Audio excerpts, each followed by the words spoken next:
cousin tribe of Ad, Thamud, were sent their own Prophet Salih alayhi salam. Thamud were a mighty people, having the ability to craft mansions and castles into the mountains themselves. However, they did not show gratitude to Allah for all of the strength and blessings that they enjoyed, but rather worshipped idols. When Salih alayhi salam would come to them with the message of Tawheed, they would reply with mockery.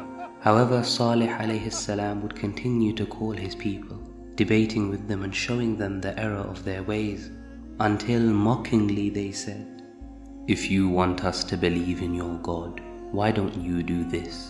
You see that mountain over there? Tell your God to bring from it the largest pregnant she-camel we have ever seen." Salih alayhi salam agreed, and so he prayed to Allah for this miracle, and Allah set down one condition: they could never harm this she-camel. And thus, by the permission of Allah, the rock split open, and from inside came the largest she-camel that had ever lived, already with a child in its stomach.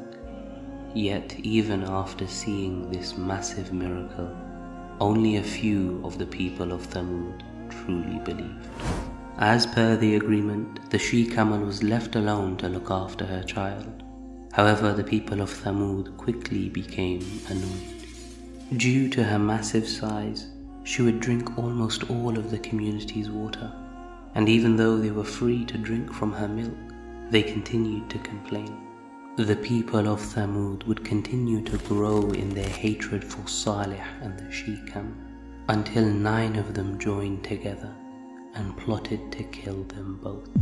Led by a man named Khidar, they slaughtered the she-camel and her child, and though they attempted to kill Salih, he was protected by Allah. Salih alayhi salam gave them one final warning: you have 3 days. 3 days to enjoy your lives until they come to an end. However, even in this they mocked Allah and His Messenger. They put on their burial shrouds and danced around for 3 days. On the first day their faces became yellow. On the second day their faces became red. And on the third day their faces became blackened. And while they were dancing around in their burial shrouds, thinking nothing could touch them in their mountain-carved castles, Allah sent upon them a single shockwave, dropping them all dead.